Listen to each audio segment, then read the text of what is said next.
سلام سلام كمي توعلو كمي تمسيو خبركم خبركم انت خطاتلتي مدباتنا لو مخاني بزعبا جوجل بلاي ستور قال خلينا نبلين جوجل بلاي ستور كم زفلت نبزحتنا اندرويد فون ويكاني اندرويد تليفون نتقم سبات ابلكيشن موردي نتقمولي حجي بزيكو جن جوجل بلاي ستور انتي خطقمنا خل انتي كخبر انا خل بفلاي كاني بزي فقدنا كاب موبايلاتنا زخيد حبريتا علو دي نبي خيز خيل بخمي كخن قطع صرون خيل مالتي مبزحته اوان تي زخيد حبريتا بفقدنا خن خيد كنفلت علينا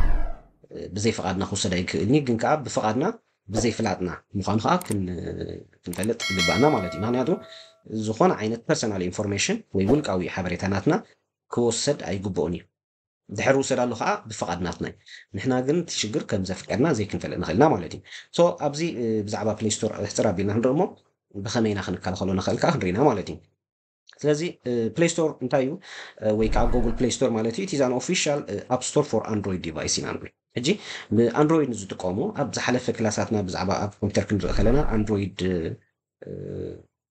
iOS ኢልና ርኢና ነርና ማለት እዩ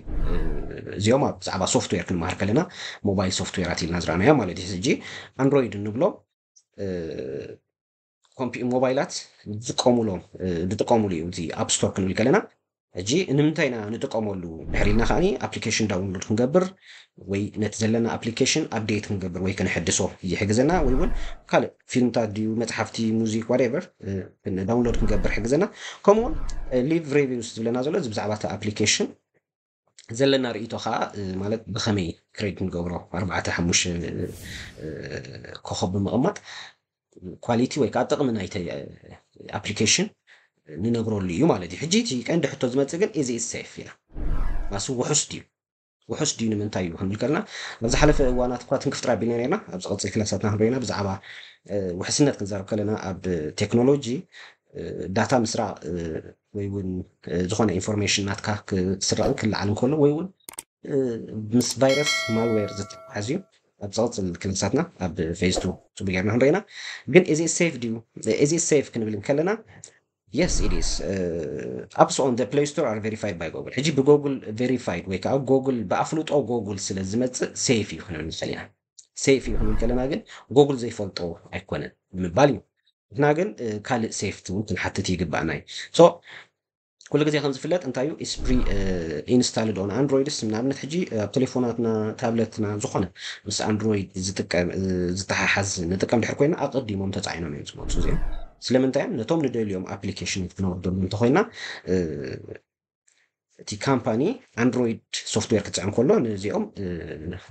ስፔሻሊ ጉግል ፕሌይ ምስ እዩ ዘምፃልና ማለት እዩ ስለዚ ከዓ ፕሪ ኢንስታል ንብሎ እዚ እንሪኦ ዘለና ከዓኒ እቲ ናቱ ኣይከን ወይ ከዓ እቲ ናቱ ሎጎ እዩ ማለት እዩ እምበር ንሕጂ እቲ ቀንዲ ክንሪኦ ደሊና ዘለና ኣብዚ ብዘይ ፍቃድና ዝኸይድ ሓበሬታ ኢንፎርሜሽን ካብ ሞባይላትና ማለት እዩ ስለዚ نزيم كنت تخينا مجمرة أب بلاي ستور نأتو أب بلاي ستور مساعتنا أب يمانا يكورنا ناتي نحنا بروفايل فوتو زلو أو كليك نجبرمو then تحتي play protect زبل كليك نجبرمو على حجي حدا خمتي زبلنا يو انتايو safety safe ديو اللي نيرنا يا حجي انو harmful application found لنا له ولا أب زي حلفة 31 minutes مالتي ولا سكان جرناو زخونا نجر أسكافي نجرا بأبليكيشن أتنكن أبليكيشن بس فيروس ويكا مالويرس تحاز مالتي كم دي لخ نرجع خلينا حجيجن سيكون نتي عرستنا كابزي نفتي أبلع علي سيتي ناتو أوكي أبز حجي كلتو أوبشن على نقطتي حجي إتي قدامي أوبشن تايدبل scan apps with play protect مالتي تخليك improve harmful application ويكا app detection حجي أبت مجمرة زيهم كلتيهم اوبشن زيهم حجي بيربز لي نخلتي اون جيري مالو ويكا انيبل جيري مالو ابلكيشن تدا كنزي الو ديزيبل ويكا عندلني لنا مالتي انت اول انا لنا انيبل جيرنا ويكا فقادنياتاتينا مالتي إلنا لنا مالتي ስለዚህ ኣብቲ መጀመርያ ስካን apps with play protect ንክልና ስካን ይገብረልና እንታይ እዚ play protect can scan this device and warn you about harmful apps ሕጂ ዝኾነ ዓይነት አፕ ዳውንሎድ ክንገብር ከለና እንተዳኣኒ ስፔሻሊ ካብ ኣብቲ ፕሌይ ስቶር ወፃኢ ወይ ከዓ ናይ ጉግል ፕሮዳክት ወፃኢ ኮይኑ እቲ አፕሊኬሽን harmful ወይ ከዓ ሓደገኛ እንድሕር ኮይኑ ሓደገኛ ድዩ ኣይኮነን ቸገይሩ የጠንቅቐና ማለት እዩ ሓደ እዋን ኣፕሊኬሽን ክንፅዕን ከለና unknown apps ወይ ከዓ harmful apps ክትፅዕኖ ትደሊ ዲኻ ኣይደልን ኢኻ ብለና ማለት እዩ ሕጂ ናትካ ሪስክ ምውሳድ ፈቃደኛ ኮይንካ ፅዕኖ ትኽእል ኢኻ እስካ ስለተወሰነት ሪስክ እንተዘይኮይኑ ግን እሱ ወርን ገብረካ ወይ ከዓ የጠንቅቐካ ኣሎ ማለት እዩ ስለዚ እዛ ኦፕሽን እዚኣ እንታይ እያ ትህበና ደላ ዝኾነ ዓይነት ኣፕሊኬሽን ክትፅዕን ከለካ ስካን ገይሩ እዚ ሓደገኛ ክኸውን ይኽእል እዩ ወይ ከዓ ዝወልሓን ፀገም ይብሉ ኢሉ ይሕብረካ እሞ ብዘይ ሽግር ክትፅዕኖ ወይ ከዓ ክትነፅጎ ትኽእል ማለት እዩ ስለዚ እዚ ኩሉ ግዜ እዚኣ ኦን ክንገብራ ወይ ከዓ ኢኔብል ክንገብራ ኣለና ዋላ እውን ሕጂ እንተ ደኣ ኣጥፊእና ኣለና ኢኔብል ክንገብራ እዩ ደለና ማለት እዩ ኣብታ ካልአይቲ ግን ኢምፕሩቭ ሃርምፉል ኣፕሊኬሽን ዲቴክሽን ይብለና ኣሎ ሰንድ አንኖውን ኣፕስ ቱ ጎግል ፎር ቤተር ዲቴክሽን ሕጂ ኣብዚ ከዓ ነቲ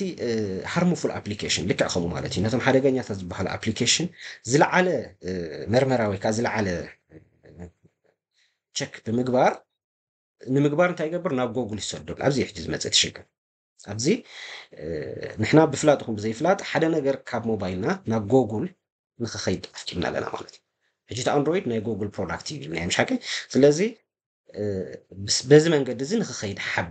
ኣፍቂድና ኣለና ማለት እዩ እንታይ ይኸይድ ኣውት ኦፍ ኣወር ኮንትሮል ቋፃፅሮ ንኽእል ነገር ኣይኮነ ስለዚ ኩሉ ግዜ እዛ ኣፕሊኬሽን እዚኣ ንዓና ተድልየናና ዲዜብል ክንገብር ኣለና ስለዚ ሕጂ እቲ ዓንተ ወይ ድበልናዮ ብፍቓድና ግን ብዘይፍላጥና ድበልኩ ሕጂ ንዑ ኣፍቂደሉ ፀኒሐ ማለት እዩ ግን ኣፍቂደሉ ዲ ኣይፍቀድሉ ኣይፈልጥን ምክንያቱም እንታይ ስርሑ እንታይ እቲ ሳዩ ስለዘይፈልጦ ማለት እዩ ኣብዚኣ ግን ዋላ ክዓፅዋ እንተዝደሊ ንኣብነት እዛ ቀዳመይቲ ኣገዳሲ ስለ ዝኾነት ኦኬ ኦፕሽን ክተምፀለያ ተርኒን ኦፍ ኣፕ ስካኒንግ ካን ፑት ዮር ዲቫይስ ኤንድ ዳታ ኣት ሪስክ ሕጂ ዝኾነ ሃርሙፉል ወይ ሓደገኛ ዝኾነ ኣፕሊኬሽን ክንፅዕን ከለና እንተ ደኣ መጠንቀቕታታት ክመፃና ዘይፍቂድናሉ ዋላ እውን ቫይረስ ይኹን ካልእ ዘየድሊ ኣፕሊኬሽናት ክንፅዕን ከለና ክንፈልጥ ኣይንኽእልና ማለት እዩ which is ኣብ ሓደጋ ክንኣትኢና ማለት እዩ ዋላ ከማን ፓውዝ እንድሕር ጌርናዮ ኣብዚ ሕጂ ፕሌይ ፕሮቴክት ውንት ስካን ኣፕስ ፍሮም ኣውትሳይድ ጉግል ፕሌይ ሕጂ ካብ ጉግል ፕሌይ ወፃኢ ንዝኾኑ ኣፕሊኬሽናት ስካን ክገብሮም ኣይክእልን ስለዚ ስካኒን ዊል ኣውቶማቲካሊ ተርን ኦን ኣጌን ደ ዴይ ኣፍተር ሪስ ሕጂ ኣብ ፓውዝ እንታይ ጌርናዮ ከማኒ ትቕፅል መዓልቲ ባዕሉ ኦን ክኸውን እዩ ማለት እዩ እንተደኣኒ ተርን ኦፍ ጌርናዮ ግን ኣዝዩ ሓደገኛ እዩ ዘየድሊ ኣፕሊኬሽን ክንፅዕን ከለና እውን ንፈልጥ ኣይንኽእል ኢና ማለት ስለዚ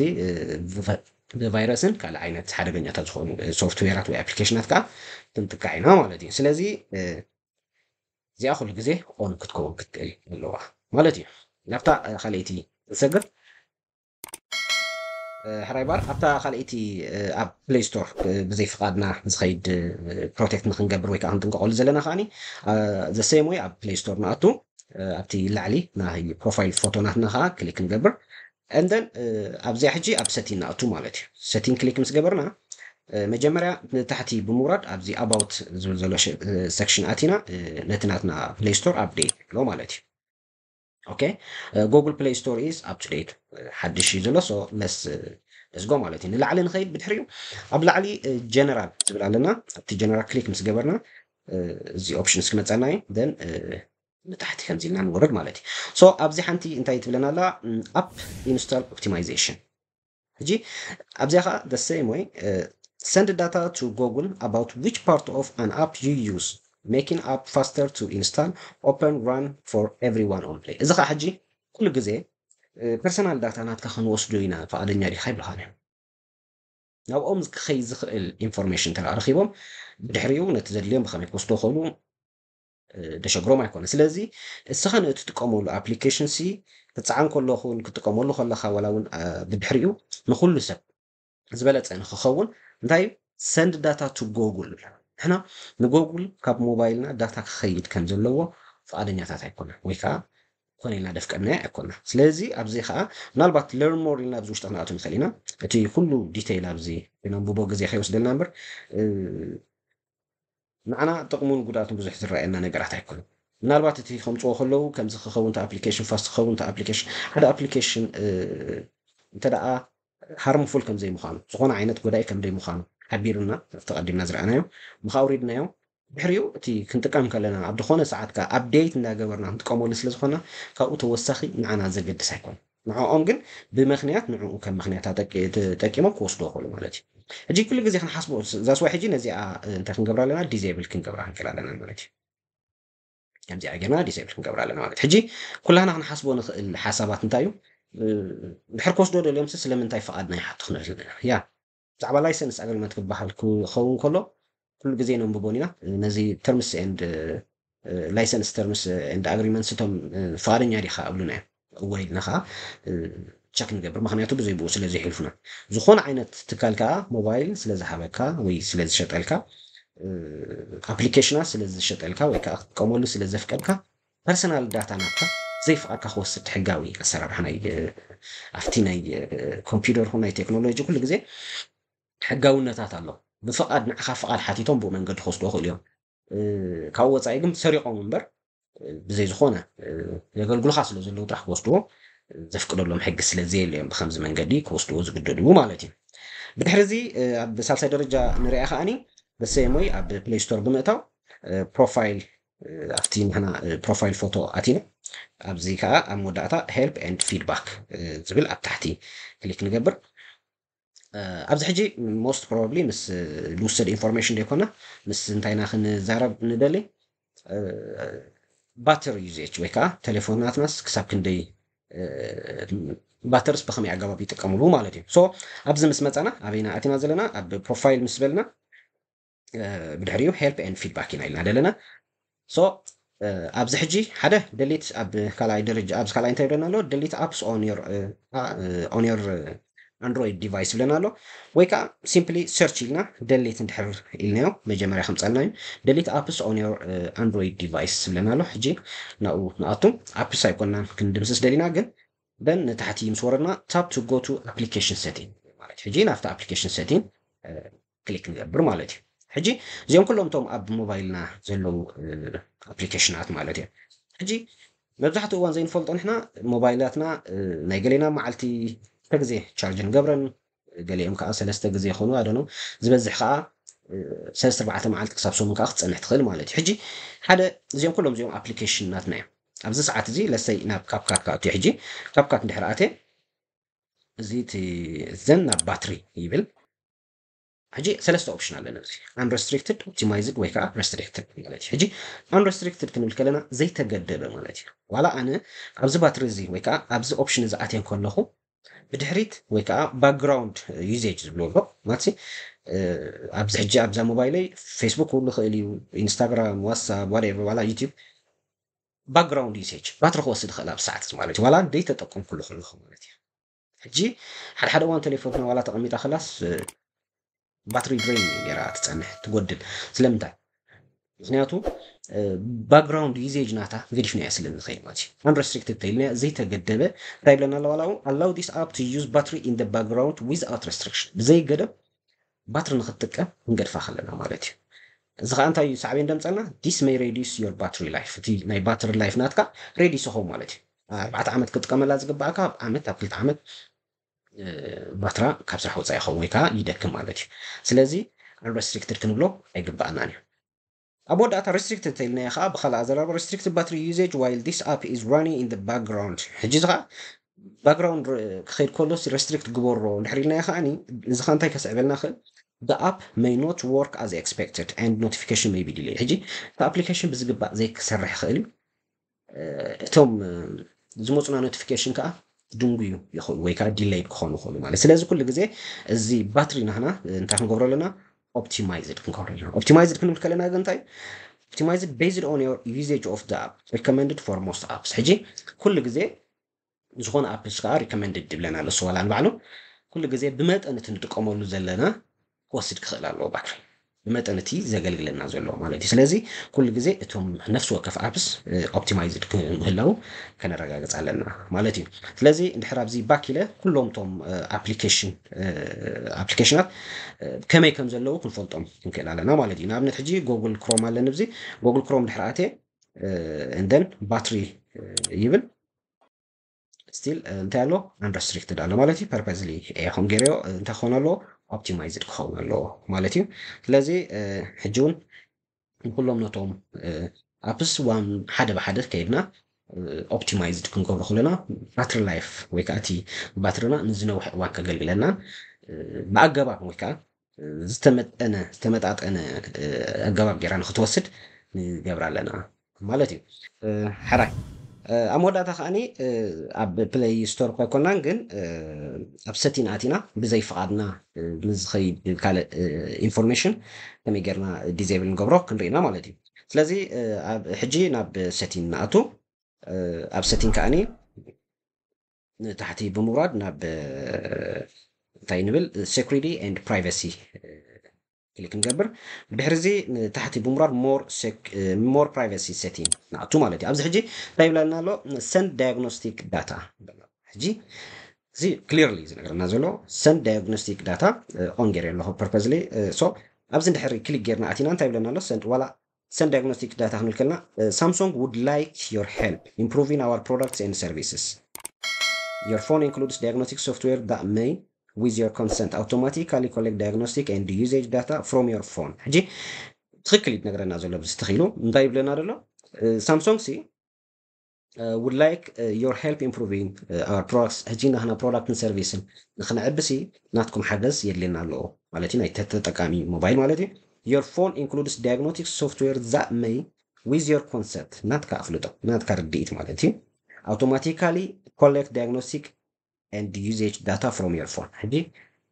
data كابنات كتليفون هو السدسي فقادن يعني خايبنا. هجي تلك عفت مجمرة زبلنا يو بفقادك بنكا بزي أفلوت أخاك تسود زي الخمالة سلازي I agree and send diagnostic data. هر select جيريا كمالتي optional زي تزي كين خا أيدلني لك select ብምግባር ኦኬ ትብላ ማለት ስለዚህ እታ send diagnostic data ትብልካ ተዓጽዋ ማለት ሕጂ እዚ ለሰይ ወላ ድሕር ኦኬ ኢልና ከፊትናዮ ሞ ዲቴይል ኣብ diagnostic data ድብል ደለ ኣቲና ብሙሉእ ትብዚ ንዓኻ ክእምን ኢሎም ድብሎ ንዓኻ ወላ ሓንቲ ዓይነት ጥቕሚ የብሉ ዋላ ንዕኦምን ንምንታይ ይጥቀሙሉ ኦፍ ኮርስ ንሳቶም ፈልጡ ግን ካብ ቴሌፎንካ ብፍቃድካ ዳታ ንክኸይድ ሕተት ኣለኻ ማለት እዩ ምስኡ ዝኸይድ ነገር ግን out of control ስለዚ ነዚ ከዓ ክንገብሮ ክንከል ኣለና ስፔሻሊ እንተንቢብናዮ ፅቡቅ እዩ ተዘይ ኮይኑ ከዓ select ብምግባር ነዚኣ ኩሉ ግዜ ዲዜብል ወይ ከዓ ክንዓፅዋ ክንከል ኣለና ማለት እዩ send diagnostic data ትብል ደላ ማለት እዩ ስለዚ እንታይ ክንብል ንኽእል ኢና ካብ ቴሌፎናትና ድኾነ ነገር ክወስድዎ ይኽእሉ እንዲዮም እሞ ክንብል ንኽእል ኦፍ ኮርስ ነቲ ንዕና ሂቦምና ዘለዎ ኦፕሽን ግን ክንዓፅዎ ክንክእል ኣለና ንዑ ምስ ንዓፅዎ ብካልእ መንገዲ ዝኸይድ ስርቂ ወይ ከዓ ክኸይድ ኣይክእልኒ ኢልና ኢና ንኣምን እዚ ግን ብኣፍሉጠና ኢና ንህቦ ዘለና ስለ ፐርሰናል ናህና ኣብ ቴሌፎናትናስ መብዛሕትኡ እዋን እንታይ ሞልና ክንብል ንኽእልና ስእልታት ድዩ ቪድዮታት ድዩ ዋላ እውን ሜሴጅ ገለገሌና ኣብ ቴሌፎናትና ናይ ሞባይላትና ዲቴይልስ ኣሎ ናይ ኮምፒውተራት ናይ ባንክታት ዲቴይልስ ኣሎ ስለዚ በሞባይል ዝግበር አክቲቪቲ ኩል ግዜ ክንጥንቀቀሉ ክንክእል ኣለና ማለት እዩ ስለዚ ኣብ መወዳእታ ሳሙራይዝ ንምግባር እንታይና ርኢና ደለና ሓደ ብፕሌይ ስቶር ክኸይድ ዝኽእል ነገራት ኩሉ ኣብ ፕሌይ ስቶር ብምእታው ፕሮፋይል ኣቲና ሓደ ፕሌይ ፕሮቴክት ኢልና ክንገብር ክንክእል ኣለና ኢልና ኣብ ሰቲንግ ንኣቱ ደን ነዚኣ ኩሉ ግዜ እታ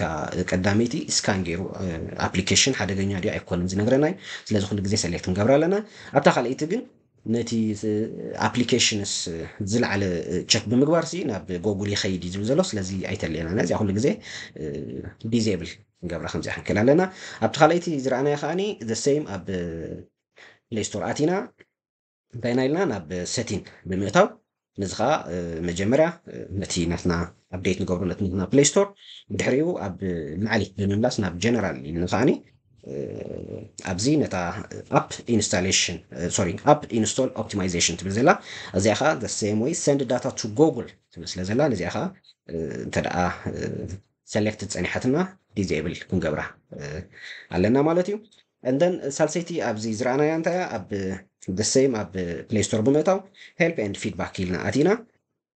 ኣብዚ ከዓኒ ባትሪ ዩዜጅ ናትና ከመይ ጌርና ኮንትሮል ንገብሮ ማለት እዩ delete apps on ይብለና ኣሎ ኣብዚኣ ብምእታው ነቲ application setting ንኸይድ ሞ ንነፍሲ ወከፍ application ከዓ ሓደ ብሓደ select ብምግባር ለሰይ ነዚ እንድሕር select ገይረዮ ናብ ባትሪ ይኸይድ and then unrestricted ዘይኮነ optimized ከም ዘሎ ከረጋገፅ ክኽእል ኣለኒ ማለት እዩ እዚ ሕጂ ኣብ ክላውድ እዩ definitely ናቶም አፕ ስለ ዝኾነ optimize ክን restricted ክገብሩ ኣይክእልን ግን ነቶም application ንሕና ንጥቀመሎ ማለት ለሰይ ዝኾነ ዓይነት application of course ለሰይ ካንቫ እንድሕር ኢልና ሕጂ ካንቫ